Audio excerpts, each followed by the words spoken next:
country in the world. It wasn't necessarily written just to be used in the United States. He thought it could be ubiquitous. And the original pledge that he wrote said this: I pledge allegiance to my flag and the republic for which it stands, one nation, indivisible, with liberty and justice for all. So indeed, that could be used by just about any country. Liberty and justice, perhaps not by a communist country. Nonetheless, in 1923, the words, the flag of the United States, were added. So then it became, I pledge allegiance to the flag of the United States of America and to the republic for which it stands, one nation, indivisible, etc. In 1954, because of the communist threat of the times, President Eisenhower encouraged Congress to add the words under God, creating the 31-word pledge that we know now. Now, two things about this. One, this has been challenged in court more than once, having God in there, and the court's ruling was it is a patriotic statement, not a religious statement. So it has stood, and good to keep that in mind, I think.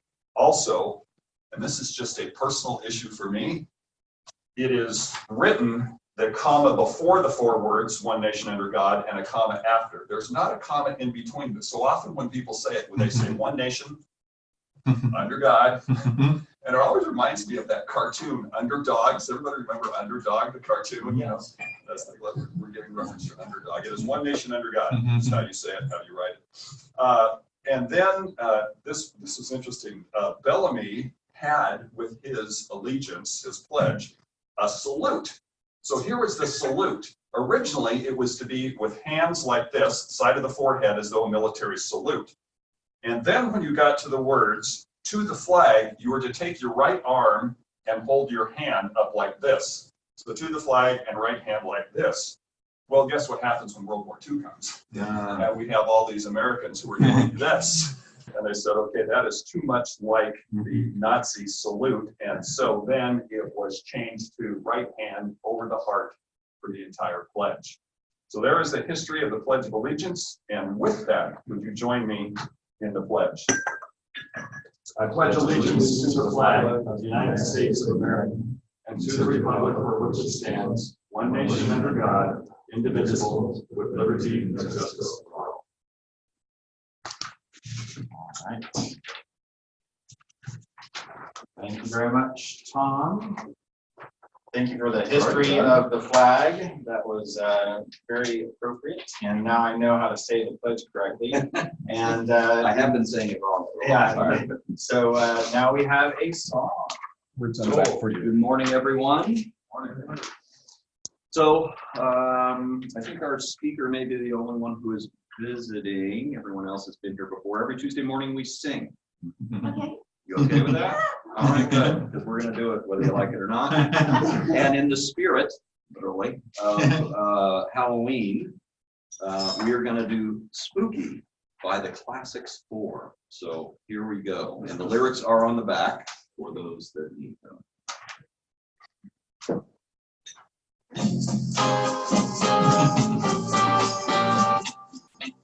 Now you remember this song. Yeah. In the cool of the evening, everything is getting kind of groovy. I call you up and ask you if you'd like to go with me and see a movie. First you say no, you got some plans for the night, and then you stop and say, alright, love is kind of crazy with a spooky little girl like you. You always keep me guessing, I never seem to know what you are thinking. And if a fella looks at you, for sure your little eye will be winking. I get confused cause I don't know where I stand, and then you smile and hold my hand. Love's kind of crazy with a spooky little girl like you. Spooky.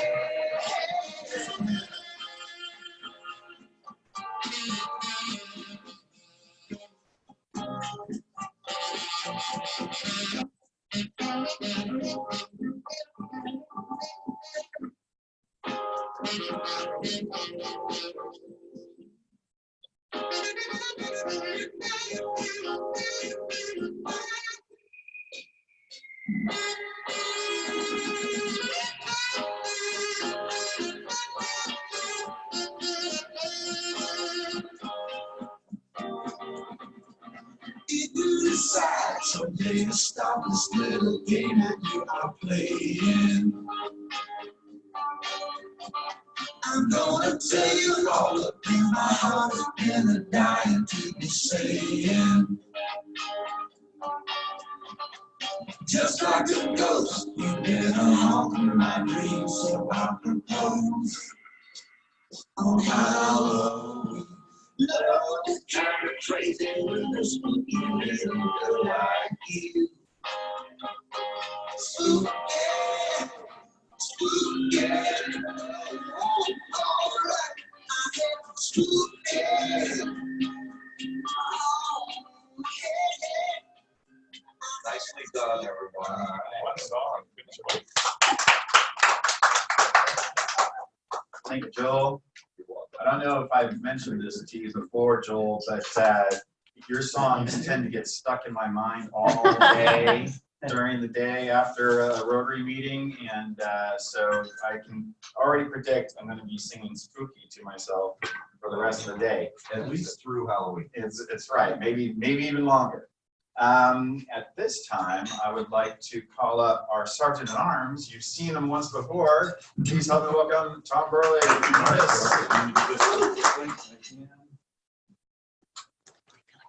Hold on, my friends, if you would.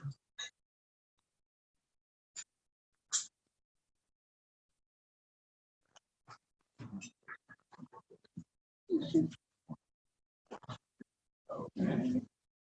There we go. All right. Good to be with you yet again. I believe, did we have one more guest come in? I thought I saw. There, standing at our food table, indeed. So, Mark, if you would, Mark Manager, if you would you be so kind as to introduce our guest of honor first, please? This morning we have Deb Cuyle. Is it Kyle? Deb Cuyle is here, and she's going to be talking to us about the book she's written. Indeed. Okay. Welcome, Deb. Would you do me a favor and stand once more, and would you tell people where it is you came from to get here? Walnut, Idaho. Oh, yeah, Woe is right, yeah. So that may set a record from 1986 to date, distance furthest traveled to get to this meeting. So thank you. Wow. Hand for that. I appreciate that. And then the guest who is there we go. Who's going to introduce them? Okay. Kelly. Well, Kelly. Hello, Kelly. Welcome. Tell us a little bit. Tell us work for you and tell us where you're from. Yeah, so Kelly, just moved to the area as of April. Working here as a data analyst and one of the organizations. Yeah. It's like an amazing one to be part of. So you self-initiated. You came on your own. You weren't invited by a member here at the club. You just came. I spoke with Matt and That story. people who helped direct me here. Great. Okay, and it's okay to say a company name, Data Analyst for who? Dorsey Tutors. We are edu tech platform, kind of connecting. I like to say Uber for tutors, but I don't feel like that. Okay. Welcome. Good to have you here. Thanks for coming. I think that is it for all the guests, if I'm not mistaken. We have started a book recommendation as part of Sergeant at Arms. Last week we had 4 recommendations. I reached out to 4 of you and asked for more, so we're going to go over those. And I've prompted the people. One will have to stand in for because she's not here. But let me see, where are we at? Where's the screen? There it is. Okay, so this was recommended by Matt Story. Matt, would you stand to tell us a little bit about The Immortal Irishman, please? Thank you, Tom. Yeah, this was a terrific book, story of the life of Sir Thomas Egan, an Irish politician during the mid-1800s who was jailed by the British during the potato famine, sent to Australia, where he escaped after about 10 years to New York and was hailed as a hero by his fellow Irishmen in New York City. Became a Civil War general, leading a bunch of Irishmen in battle, and finally ended up in Montana, where it really got scary for him. Just an amazing story of heroism about Sir Thomas Egan. Great. Thank you for that. The Immortal Irishman, recommended by Matt Story. Bill Poole, if you would please. This was recommended by our longstanding member, Bill Poole. This book was written when I was in college, I think, and I read it, and I grew up in a small town in Texas, very similar to the town that was depicted in that book, which was in, I think, Alabama. And it really impacted me, and it made me think again about what went on in this small town where I grew and what was right and what was wrong. And then on the 50th anniversary of this book, I happened to be in Durango, Colorado, and I walked in a bookstore, and there was the book displayed, so I bought another copy and read it again. So if you've read it, read it again. It's a great book. It is a great book. It was voted the best novel by an American writer just last year ever. And that's saying a lot. Yeah, indeed. It is a great read. I've read it more than once. And I also think the movie is very well done. Gregory Peck. And it's a great play in New York right now, if you can get to it. Indeed. And starring in that play in New York is it not Benedict Cumberbatch? Is that who's doing it? No, it's Who's the lead? what's his name? Parker? I don't know. It's some big name. Yeah, big Yeah, name. it's the hot Movie ticket. actor. You know. Okay. Oh, Bob Kesey, you know? Are you giving me a Training here. Oh, okay. All right. It'll come to one of you and feel free to shout out. Okay, so she showed up. Vera, if you would, please. This is now, is this your third meeting as a regular member? Third as a regular member of the club. So Vera, if you would, this was Vera's recommendation. Stand up and tell us a little bit about endurance. Wow. So endurance, I haven't read it now in many years, but this book was given to me. It's about Shackleton's amazing journey, and it was given to me by a client because we had to endure so much on this transaction. But it was just an amazing book. I cannot believe that they all went through and survived the trip. And so just go read it. It's amazing. But I get cold just looking at the at the photo. So Vera, thank you. And what's interesting is she overperformed. I asked for a book recommendation. She sent me 6 with descriptions. Yeah, so I picked this one out. So thank you for that. Bob Kesey, you were raising your hand. Keller reminded me it's Jeff Daniels. Jeff Daniels, there you go. And it's wonderful. Norman and I just happened to catch him one night on one of the talk shows. He just did a wonderful job. Why? Yeah, good. All right. So endurance. And the last one, so this one, this was recommended by both Matt Story and Vera. So would one of you please stand and speak on Unbroken, please? Matt, how about you? Do you mind popping up? Yeah, this is the life story of World War II hero Freddie Zamparelli, I think. He was out of Torrance, California. It's now a movie, but unbelievable story of a guy that joined the military in World War II, was stationed in Ephrata, Washington, as an airman. They sent him on a ridiculous mission to, I think, Pacific somewhere, like Hawaii, where they crashed in this junky airplane that they sent him out in. And survived sharks, survived POW camp under the Japanese, and somehow lived to tell the tale. So I haven't seen the movie, but the book's amazing. I've read the book and seen the movie. The book is better than the movie. The movie's not too bad. So there's a recommendation from members of the club. So thank you for that. I appreciate that much.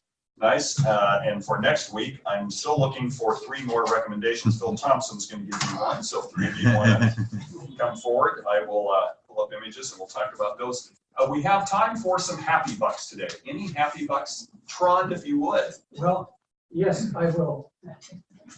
So we are, Deb and I are going in on the Rotary project for Lingman Rotary. It's goals for, well, anyway, it's a goals project for a school down in Swatini. So Deb and I are going, and we have a planned with this for a long time. Unfortunately, we were over in Chelan last weekend, and we went to the bowling alley, and Debbie decided, oh yeah, I want to partake in the bowling. Well, as she was going on probably the third stroke, she ended up going on the very slippery part, flipped over, broke her elbow. Oh, So now I'm going to be sort of a carrier for her. no. So you're saying she's still going? Yep. Way to we're go. Still going, but I got to carry my bags and her bags. So, Are you trying to? Still looking forward to it. Are you looking for sympathy from us? Yeah. But I'm sure we'll have a good time. Thank you. Way to go. Thank you, that's Tron. probably worth trying. Thank you for that, Tron. Appreciate the semi-happy bus. Robin, if you would, please. Well, I wanted John to feel a little better because I had surgery last week and then we went to LA. And guess who carried my bags? Yeah. So if you want some. Yeah. Find out how it went. Yeah. Warren, if you would, please. Yeah, $1 for a recommendation. If you have not seen it yet, the film at the Regal Cinema right now is Joker. It is a masterful piece of acting. Joker. With Joaquin Phoenix, right? I got that right? That's correct. I have $1, but there's nothing happy about this dollar. This is a foolish Tom dollar. Some of you saw me do this. As I was leaning over the table, putting my bagel in the toaster, I rubbed my jacket, my pants on the butter, and not a lot. It was impressive. Didn't know I did it. Sat down, got butter all over the chair as well. So yeah, what a mess. And of course, wouldn't you know, at 10 o'clock today, I'm with somebody important in this city. Hopefully they won't notice my butter stain. So there you go. Mark, back to you. All right. Oh, wait, we have one more, Doc, if you would, please. I'll give $1 just because Tom Burley had a birthday last week. And since I'm the oldest in this club, it's understandable about the butter. Thank you. All right, thank you very much, Tom. I'd like to call up Matt if he wants to give us a membership committee update. Matt's been leading up the membership committee. He's been very active and very successful, and I believe he's got some update. Thank you, Mark. I've got 3 different topics today. We'll start with recruiting. I printed up the recruiting funnel and brought enough copies this time, so feel free to take a look. I just wanted to point out, you can see Vera has already made it to the loyal member stage because of her willingness to volunteer for the holiday auction committee, which is awesome. Very thankful for that. And even more, being a table captain for the auction. And so that kind of segues into the holiday event planning, the second part of my report. Table captains, we're looking for volunteers to be table captains, which means you are willing to help invite guests and fill a table. It doesn't mean you have to pay for everyone at the table, just take on that responsibility of trying to invite some guests to the event, December 3rd, at the Palace Kitchen downtown at I think 6 o'clock. We also need live auction items. We've got a ton of silent items. We're very thankful for that. And need live items. So table captains and live items soon, please. Finally, we're going to lunch at SUA today. So we're going to pick up some chicken at Ezel's and arrive around 12:05. And I'm excited to have Bill and Bob Kesey joining us. If you wanted to chip in on lunch, we're asking for about $10 to help cover those costs. So just see me afterward if you'd like to be a part of that. And there's still room for people to join us. I'm sorry for the late notice on the event. So it's just a little bit hard to get a schedule, but we got it done and it's going to happen today. So just see me afterward if needed. Yeah. It's $10 per person, make sure they know that. Yes, right. Yeah, it's about $250 for the chicken that we're going to bring to the kids. We're told they love Ezel, so we're looking forward to that. Oh, and before I forget, we want to continue to fill our funnel with new prospective members. And so the happy hour event on November 19th is a great opportunity to do that. Again, don't try and sell them all the way on joining the club. Just get them to the event and meet us and have a beer, a bite to eat, and we can take it from there. Just November 19th at 5:30 here at the hotel. A second event, as you know about, is the happy hour October 24th for World Polio Day. So both of those events are a great opportunity to invite prospective members and friends to be part of the club. Thank you.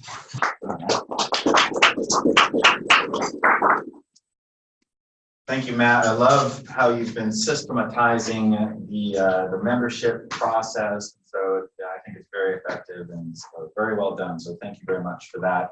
And as Matt said, for the SUA lunch today, members are fronting the cost of that. So I believe it's Matt and Bill and some other people. So please just help reimburse Matt and team for doing that. And we want to thank you for doing that. It's one of the ways that we stay connected with young people in our community to help benefit their education.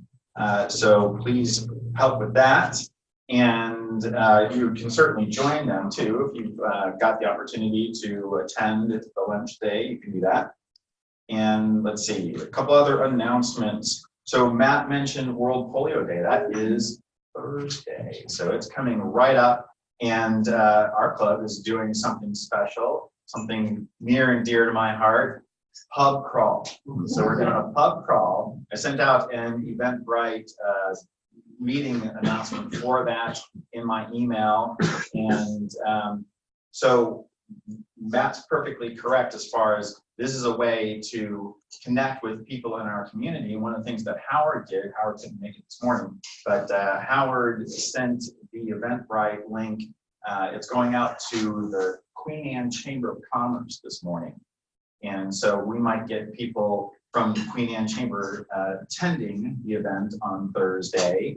And so you want to be there so that you can shake their hands and welcome them to the event. It is also a fundraiser. So the idea is that we're going to raise funds for polio, and then we're going to eradicate polio, and then we're going to the Bill and Melinda Gates Foundation later in that evening to present the funds that we raised. So it's going to be a sort of a social fundraiser at the same time. So it'll be a lot of fun. So next week is our board meeting. So board members, please stick around after the club meeting in the morning so that we can have our board meeting and everybody can be there and we'll have a quorum. And members, any members are welcome to participate in that. And let's see, dictionary distribution. So next week, right after the meeting, actually it would be after the board meeting, there is going to be a dictionary service project where we distribute dictionaries to second graders. So if you want to participate in that, please talk to Carol Coram. And Matt mentioned the happy hour, November 19th. We're doing a lot of stuff. So happy hour, November 19th. Please attend. Please bring a guest. That's how we first met Vera. So that way of socializing and showing off who we are is a great way to meet people and show them what we're all about. Holiday party, there is an Eventbrite link for that as well. Please register. Please see Matt to be a table captain. Matt, I will be a table captain. I've already got 4 people at my table. So I'll get 4 more. And let's see, we've got the World Peace Conference next January. Go ahead and put that in your calendar. And district conference is in April next year. So plan on doing that. It's right here in Seattle, easy to go to.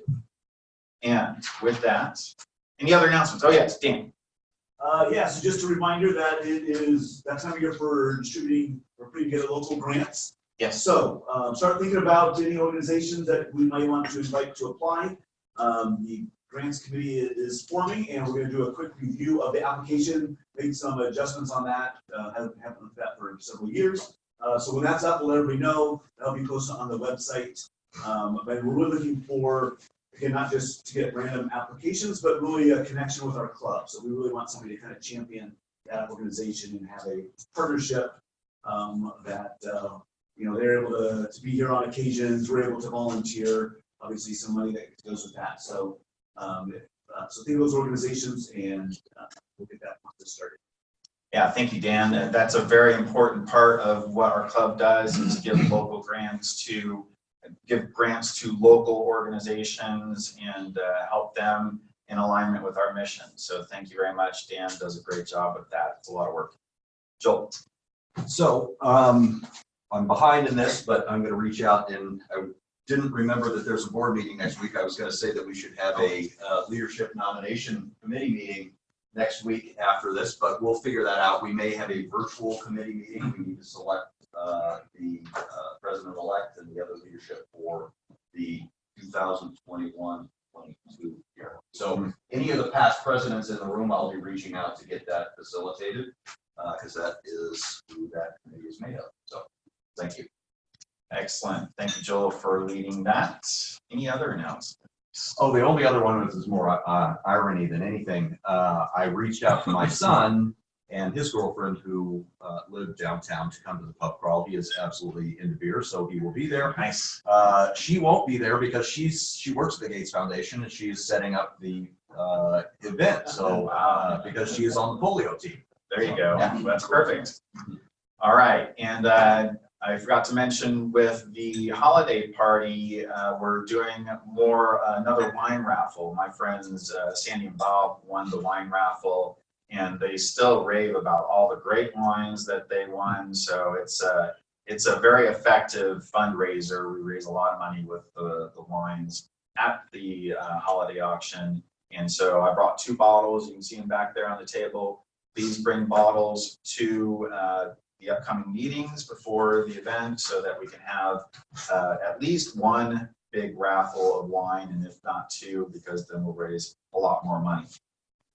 And bring them here. Howard's going to store them. Howard's got a place just for the wine. So yes. All right. Any other announcements? I think we kind of covered a lot. There's a lot of stuff going on. Excellent. Well, at this time, I would like to introduce our guest. So our guest is Deb Cuyle. Deb Cuyle, and she is an author. She lives in Snohomish. So you came from Idaho, but you live in Snohomish? I just sold my house in Snohomish, yeah. So we had 2 houses, and now I'm sort of going back and forth. So. Wow. Okay. Well, we're glad you're here. So Deb wrote a bunch of books, and so you can see some of the large printouts of the books here. Probably Haunted Snohomish is the one that she's most known for. I think it's perfect timing to hear from an author talking about haunted things, because next week is Halloween, and then we have the spooky songs. They got the spooky theme going on here. And we have the book theme. I like what Tom is doing with the books. And we've had other authors. So this is part of our author series, I guess. And so we're really glad to have Deb here. She's written 2 other travel books, Cannon Beach, Oregon, and Kidding Around Portland. And she enjoys the possibility of an afterlife and especially loves telling a chilling ghost story while nestled beside a bonfire. So Deb has agreed to be very flexible in her presentation this morning. So what I thought I'd do is invite her up, and she can come up here and I'll just ask her some questions, and then we can kind of open it up to questions. So please have them welcome Deb.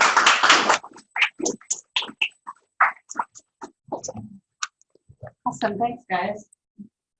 Oh yeah, you can probably, that way you can get the mic. That's right. So, Deb, tell me about what got you into giving or writing books on haunted topics. Well, I'm a history buff. I love history. I love small towns. I love the ghosty thing. And these books just kind of brought everything into one ball of wax, so to say. And I love them. So, and I was reading your mission. One thing that I think is wonderful is that I've had a lot of teachers and parents and people call and email me and text me and say, thank you so much for your books, because I cannot get my kids off the cell phone. I can't get them off the computer. I can't get them interested in history. I can't get them to read. And right now at Leavenworth, there's 130 kids on my wait list for the book.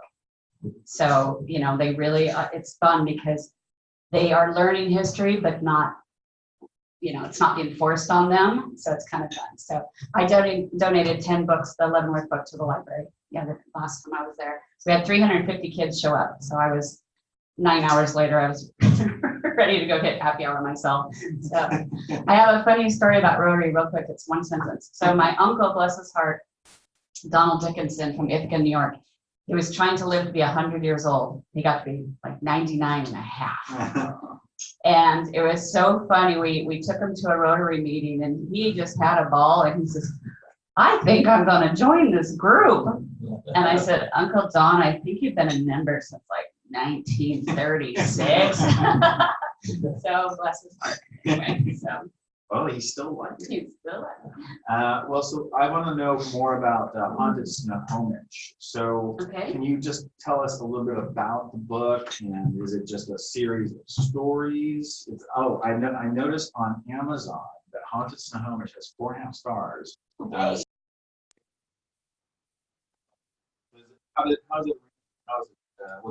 Yeah, it's arranged. Like I said, I used to live in Snohomish, and so I have lots of experiences, as well as I love all the buildings. I've helped remodel a couple of the buildings, and so it kind of, the chapters go. You guys all know First Street. Everybody knows this street. So you can actually kind of walk First Street, and there's and use this almost as like a little ghosty guide, and check out the buildings. So I tried to, like I said, each of the building, I tried to go back into the history of each haunted building and kind of bring them to life. And then there's a couple of unsolved mysteries and murders that I threw in and stuff like that. Obviously, Oxford is considered the most haunted. I don't consider it the most haunted, but globally they do. So I had, I used to actually work in the Marks building, which is the old jail cell, jailhouse, and actually the site of the first flushing toilet in Snohomish. But that place, my office used to be downstairs, and there was so much activity. It was just, we had to move the office out, and people in the building, the elevator will move all by itself, even though it's locked. And when you're down in the basement where the old cells are, you can hear a lot of banging and clanking, and there's nobody down there. So it's pretty weird. I wouldn't go down there after a while without my dog. I thought, my dog will save me. But let's see. I had kind of a, you have to keep me track on time. Yeah, Okay. yeah, you're good. So anyway, this is a great book. It's one of my favorites, obviously. And since then, we've got Haunted Ghost of Leavenworth and Haunted Everett just came out. Right now I'm working on Ghost of Coeur d'Alene in the Silver Valley, and Haunted Spokane is going to be next. So very busy. And then we also have the 1910 Wellington disaster, which some of you may be familiar with, I'm hoping. Mm-hmm. Anybody? Robin knows. I'm just amazed at this. One person? Yeah. The worst avalanche train disaster in U.S. history, and nobody knows about it. It's right across from Stevens Pass. What I tried to do, I've been obsessed with Wellington for over 5 years, and the story's been told over and over and over again. But I spent 3 years getting faces of the people that were involved, through Ancestry, through newspapers, through this, through that, through documentations, through the transcripts. So what I love about this is it really brings it to life. The people that lost their lives, the people that were trying to save their lives, the people in the town that were trying to, feed an extra 400 people, when it's a little tiny town of 90 people. So we've got lots of fun stuff here. So. Well, that's great. I love how you can turn your passions into books and share your passions with others. So that's awesome. Yeah. So I'm curious about the writing process with something like Haunted Snohomish. So obviously you live there, so you can probably ask around and see, which place is haunted nearby. But how do you do the research for that and find the haunted places that you might not even know about yourself? It is a lot of just asking people. And what I do then is I go back into the history of the buildings and thousands and thousands of hours scrolling newspapers, Library of Congress or wherever. It's like a backward trail. And then you start pulling the pieces together. And that's one of my favorite parts. I should have been a detective in a past life or in my future life, because that's my favorite part. Somebody will tell me a story and it's kind of considered a legend or a lore. And then you find out, yes, this really happened, or yes, somebody actually was murdered there, or yes, somebody, and that's fascinating to me to find out, wow, this is true. There actually is some basis to it possibly, being haunted. So, Wow. yeah. Have you ever done any types of tours, like ghost tours in Snohomish or? Yeah, they actually are just setting up a ghost walk in Snohomish, and Krisky, I think, is heading that up with the Historical Society. And they're doing one hopefully in Leavenworth soon. And I'm putting one together for Wallace, because Wallace is almost every building is haunted.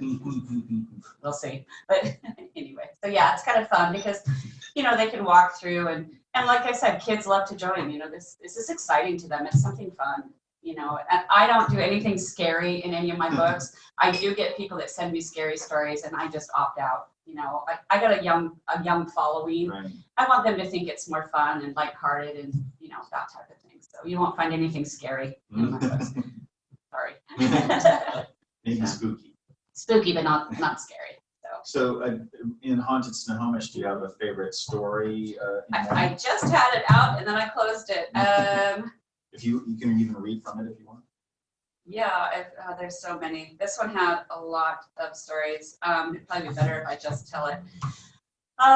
Let's see. Do you want scary or you just want interesting?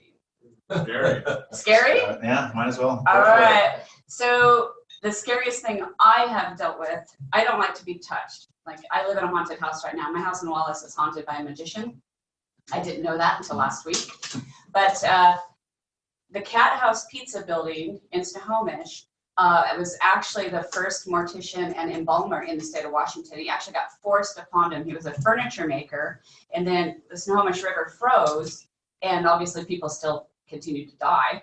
And so he ended up making coffins instead of furniture, and then they forced the whole learning how to embalm and everything on him too. So interesting enough, the mortuary embalming station was in the basement of that building, and I helped redesign that building. And there was stuff like heavy wrenches, like pipe wrenches would move, and it was just crazy. I actually saw it once with my own eyes, and that was a little scary. But the scariest thing was once they opened up the pizza place, he said, "Can you come down and just, I'm freaking out here. My waitresses are all quitting." And I said, "Why?" So they keep getting, pinched and grabbed, and they keep feeling like somebody's twisting their skin. You know how the kids used to do that? I don't know if kids do it anymore, but I said, "Sure, I'll come down, blah, blah, blah." And I came down, I had a glass of wine, and I sat around, and nothing happened. And I said, I've been up since 5, I'm ready to go home. So I go home, and I'm talking on the phone to somebody, and I look down, and my hand literally was what he said. The skin was just, I can't even do it. I guess that would be a good description. My whole hand, and I was so scared. I was like, oh my gosh. So I remember I took a picture with my cell phone, and I sent it to him, and I said, "Is this what you're talking about?" He goes, "See, I told you." And I said, I don't like this. I'm just kind of in this for fun. And it eventually went away, and he ended up selling the building, and I haven't gone back and talked to the people that bought it. But that was interesting to me. And when we were remodeling the upstairs, and I was walking down, it was like 26 stairs to the bottom. And I remember we just got done, I turned around, I started walking down the stairs, and I heard this lady call out, and I'm sorry, I can't remember her name right now, but blah, blah, blah. And I kind of was like, all right, it was so loud, I said, I know we're the only 2 people in here, and he's a man, So I did research on that building, and the woman that originally owned that building in the late 1800s was a woman, which women didn't own a lot of property back then. I mean, it was kind of rare. And it was her name. So I thought that was pretty fascinating, because until I did the research, I didn't know that, So that's probably my scariest, because I don't like that. So my Wallace house, I live there alone right now. I keep finding coins everywhere, and we're remodeling the floors. So obviously, plus I have a dog that sheds 14 pounds of hair a day.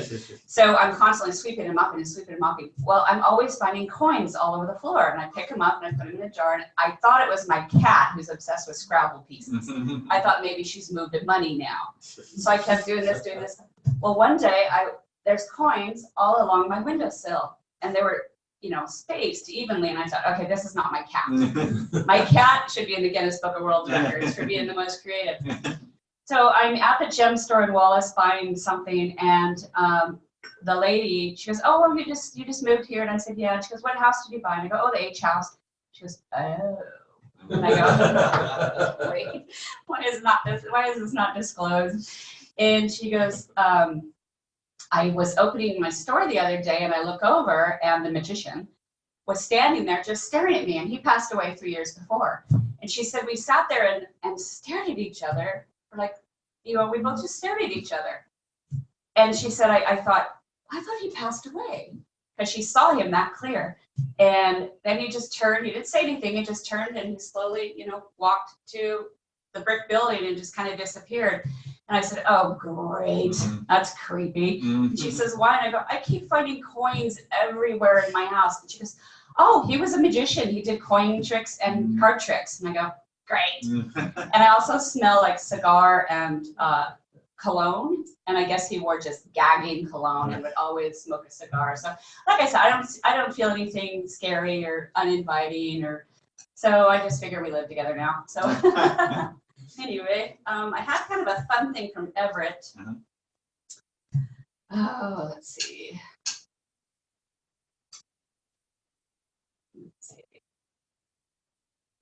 Well, this is kind of an interesting one.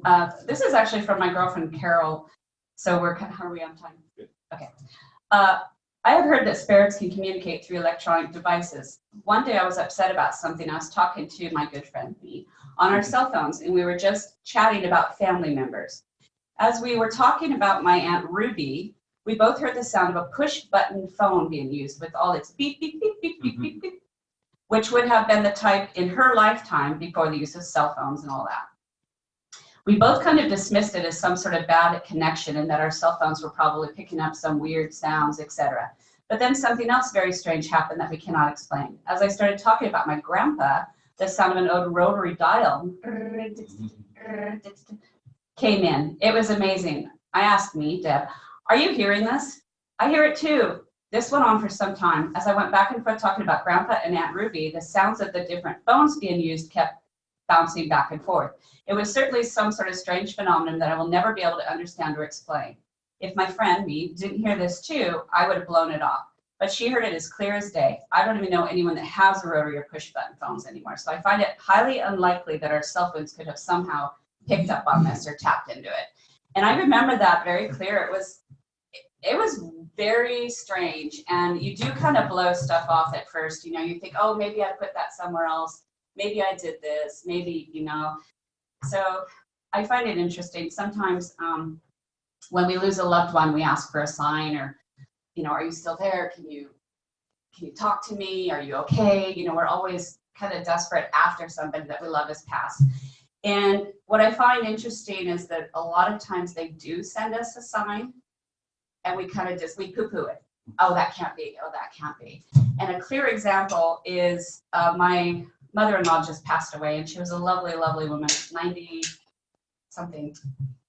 She was obsessed with dragonflies. We're talking off the chart. Every pot holder had to have a dragonfly. Everything she wore had a dragonfly on it. She loved dragonflies.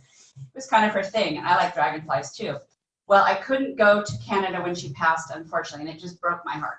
So a few weeks ago, I'm in my house in Wallace, bawling one morning. It was about 2 weeks after she passed, and I was so heartbroken that I couldn't be there, and yada. And in my living room, a huge dragonfly came and landed on my hand. Now, I don't see a lot of dragonflies in Idaho, and I certainly had my screen door closed, and it freaked me out so bad that I took a picture with my cell phone, and he hung around for almost I don't know how to gender specific a dragonfly, hung around for 5 hours. It was insane, and then he just buggered off, and I said to her family, I said, I know it wasn't Phyllis, that'd just be weird.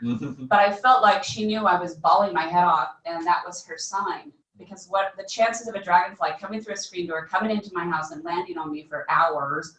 I mean, I actually put him on a plant. I kept trying to get rid of it. I'm like, get off me. But I thought that was an interesting phenomenon again that happened. So yeah. So anyway. I understand that you also research or may have experienced near-death experiences. What can you tell us about that? Yes, that's kind of when this whole thing started. I have really bad migraines, and I went into a hospital, and unfortunately, they just kept giving me pain med for way too much pain med. And I ended up dying, and they brought me back to life. But and it was really foggy for about 1.5 years. I mean, I couldn't remember the names of my pets or anything. It was pretty traumatic. But that's kind of when all this started. And at first I thought, oh my gosh, I've lost I've lost part of my brain. Mm-hmm. And then I did a lot of research, and it actually is something that happens to people. It's almost like when part of the brain is damaged, other parts, whether it's math, or it's not always a psychic thing. Sometimes it's math, sometimes it's writing, sometimes it's some other skill. But there is another part of your brain that kind of picks up and kicks into gear that sometimes is ignored up until that point. So that was also kind of the beginning of these, because I was fascinated with it because, I had a lot of experience and stuff. So.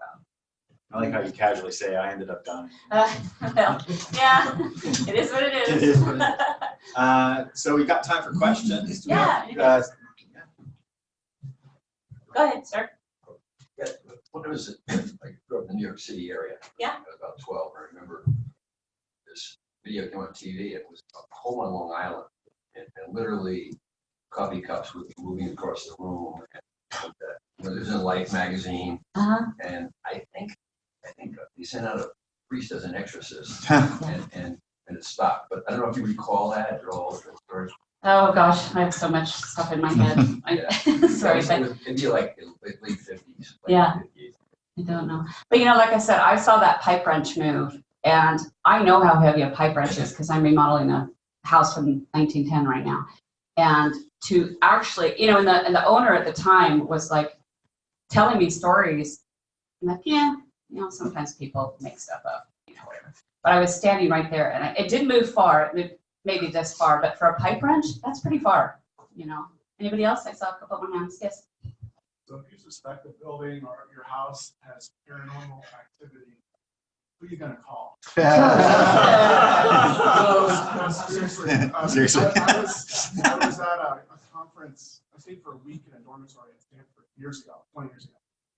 And we were sharing the dorm with a group that studied paranormal activity, paranormal researchers. And so I'm just curious, if you were to point to one research organization out there that has some sort of documented, quote unquote, scientific proof of paranormal activity, is there one that you can think of?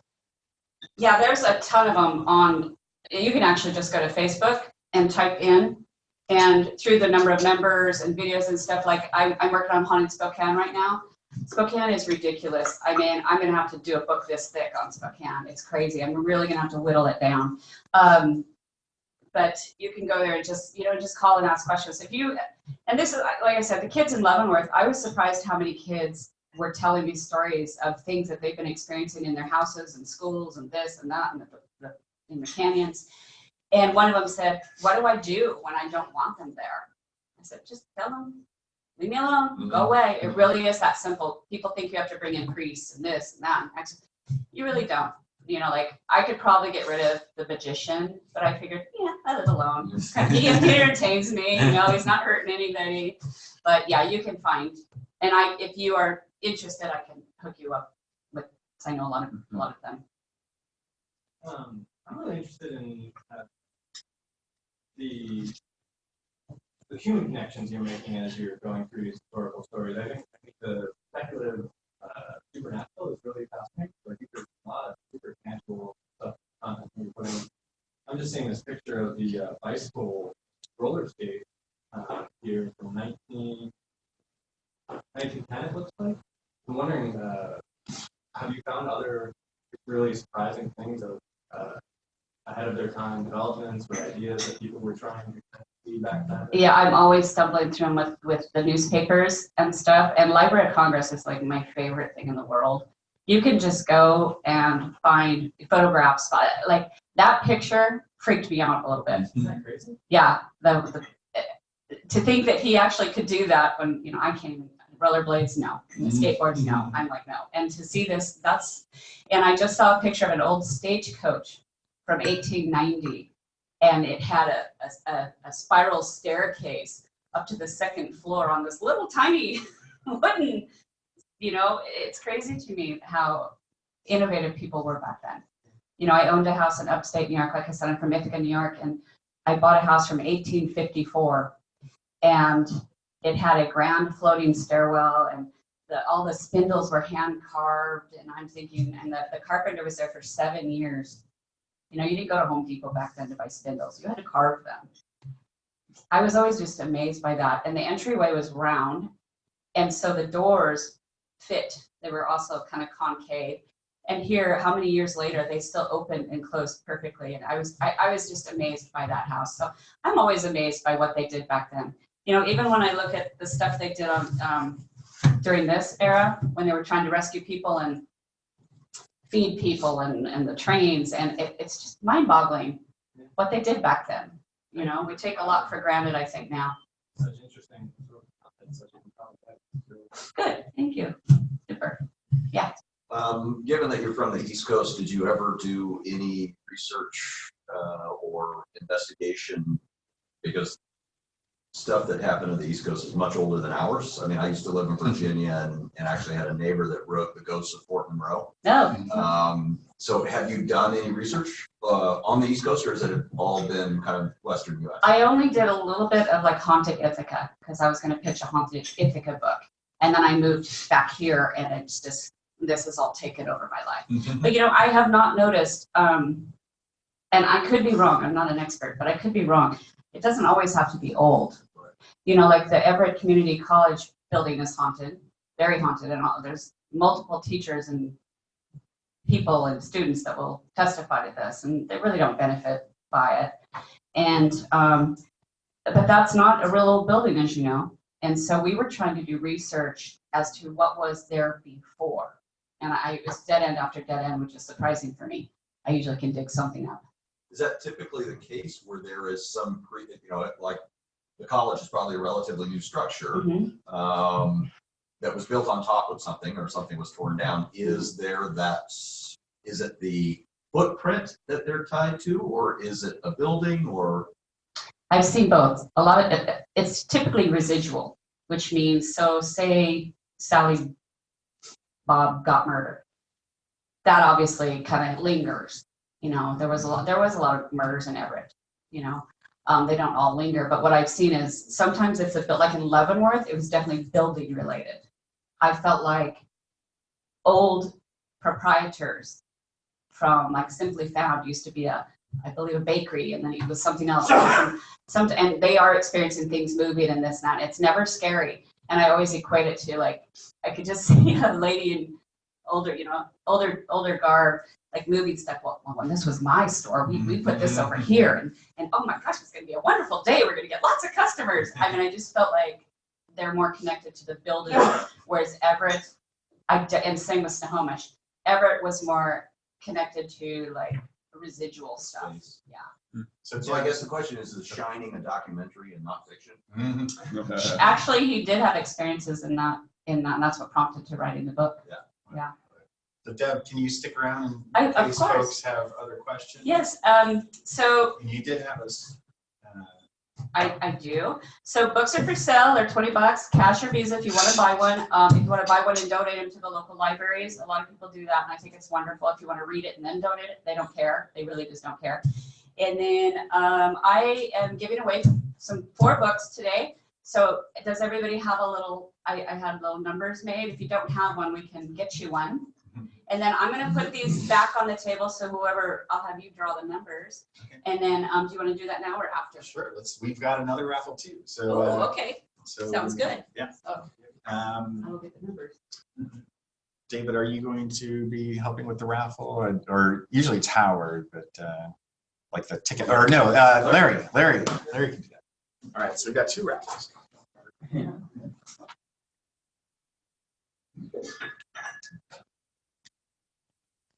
All right, so we pulled a number out of Debbie's bucket, right? Did anybody need a number? I think somebody had some back in the last minute. No. All right, so Sherry said there'd be about 30 people here, and there's not. No. So what we'll do is, I was just going to have people call a number or something, and then, but since we've got extras, I'm going to have to call a few more numbers. So. Or I'll just pick a number since I don't know anybody. So why don't you pick a number, and then whoever's got closest. Okay. So Because we've got quite a few. I made 33 and there's 1, 2, 3, 4, like 20. There's like almost 20. Okay, so how about 7? There we go. Okay, you can pick out a book, sir. Great. And it doesn't matter which one. Yeah. All right, how about, He didn't get one. oh, okay.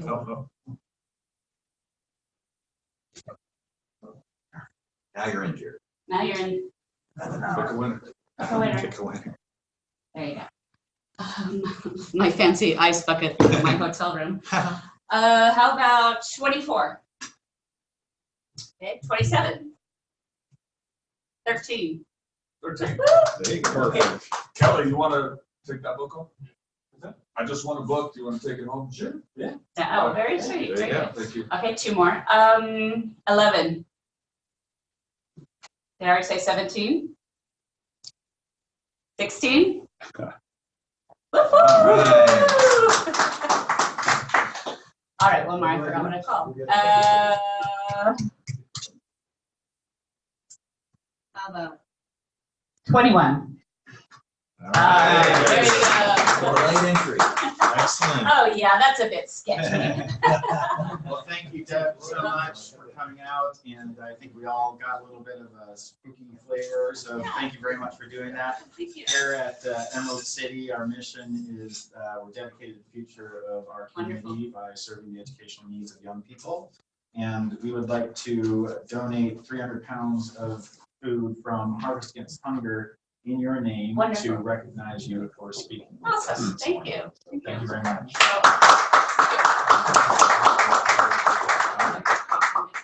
No, sure. This is, Oh, I this don't is- need this. Well, this is a recognition. Okay. It's like- Put it it's towards- like a card. Gotcha. Okay, I'm like, I can be. You're good. You're good. You're good. I'm good to go. We're Awesome. gonna Thanks, deliver guys. 600 pounds of food to your I'm hotel. like, I want to be food. So, Thank you. thank you very much, Deb, and I believe we have a drawing that Okay. Larry is helping with.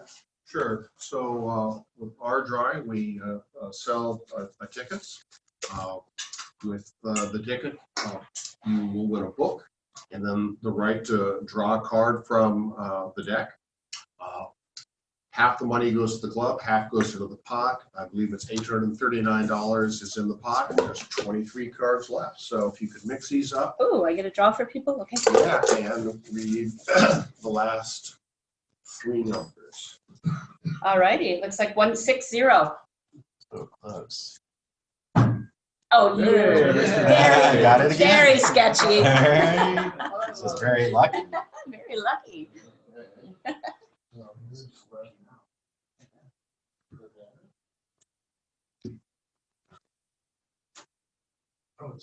Fun. 10. I'm close. Okay. All right. How fun. Well, thank you, Larry, for helping with that, and thank you, Deb, Yeah, again, you're for welcome. coming Thank out. you. She's got some books back there. I think I might get the one. Do you have the one with the This one? Yeah, that one's good. Which one? do you have this I do. disaster I one? bought, I think I brought 5 or 6 of each. I think I'm gonna get that one. That's a great one. So thank you very much, and don't forget to bring wines next week. Polio pub crawl Thursday. What else? A bunch of stuff going on. Next week is board meeting. We're arranging the nomination committee, so a lot of stuff going on. So let's stay in touch and see you again next week.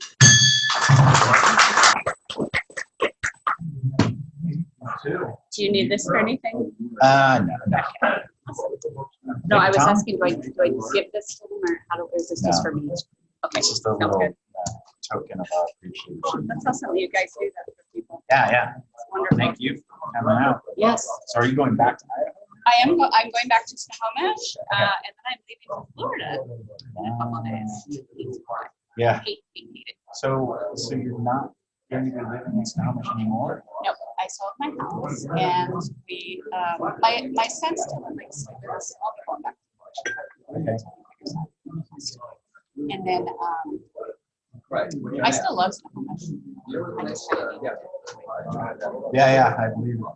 Well, thanks again. Thank That was you, great. it was fun. Better do one. Yeah, we're gonna do one. We're talking about an evening meeting. Yeah.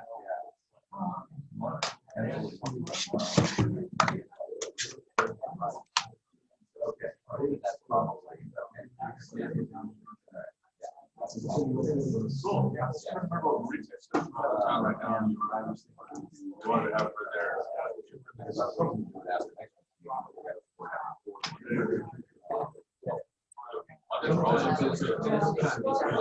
I'll email the group. So we can be here like 6.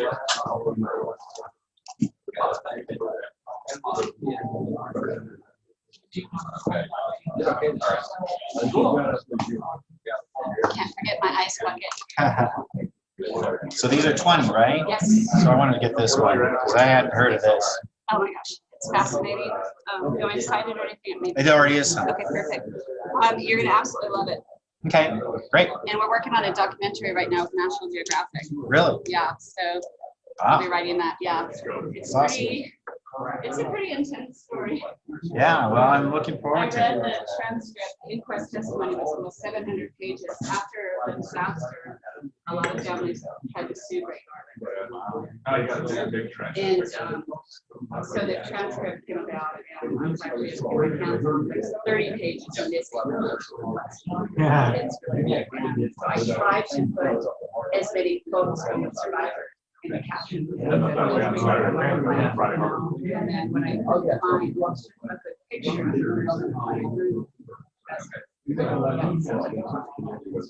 it was either wonderful or something. Right. No in between.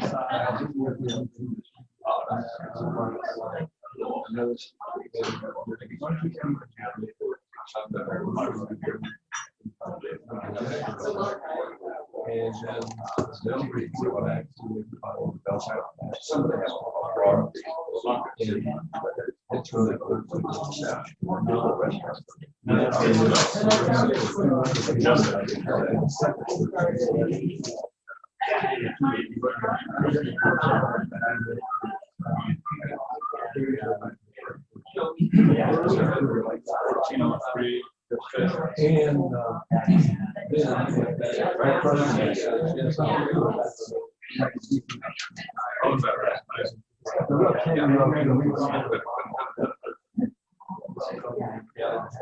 I always thought that was cool.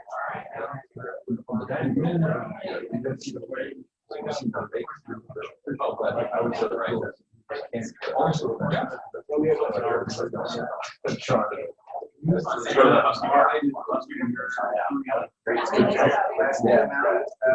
Notice turnovers.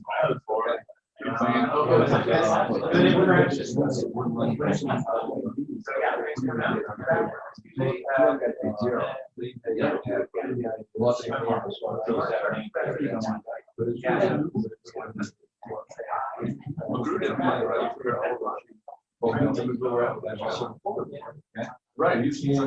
I'm going, that's it. Yeah, I never heard of him. But Fuller, yeah. That was first action. Oh, the receiver, right, and the special teams. Yes. Yeah, he was on there. That's good. Okay, no, that's helpful.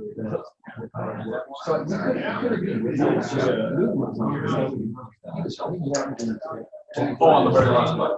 Yeah.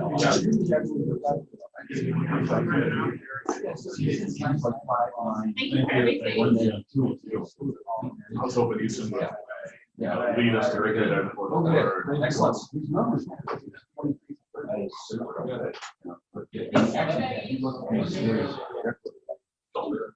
Better. First time.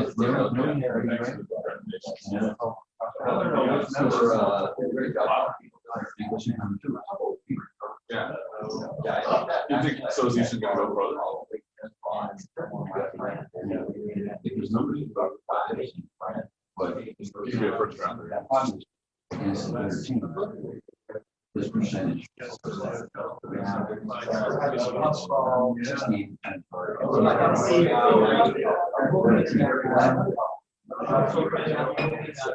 Receivers take some blame. So we have a lot of money. Good luck. Remember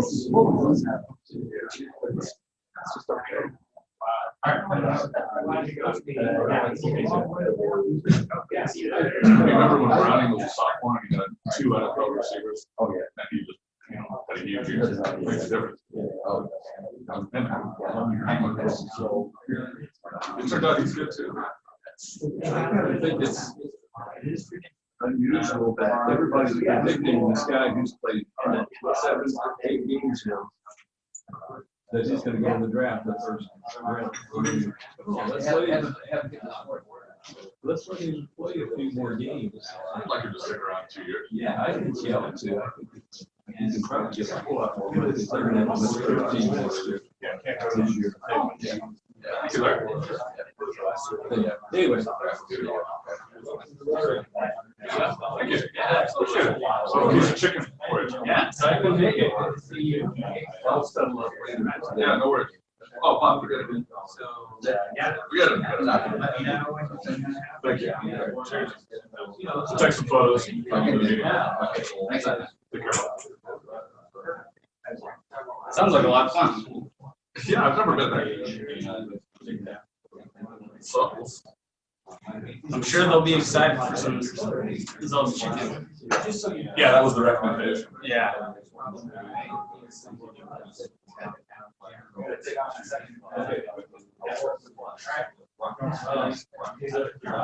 Yeah, definitely take some pictures. I'll add it to the slideshow. Yeah, oh, that's good. I gotta remember that. Speaking of that, I'm on my phone. Well, I wonder if we got any pictures of pictures.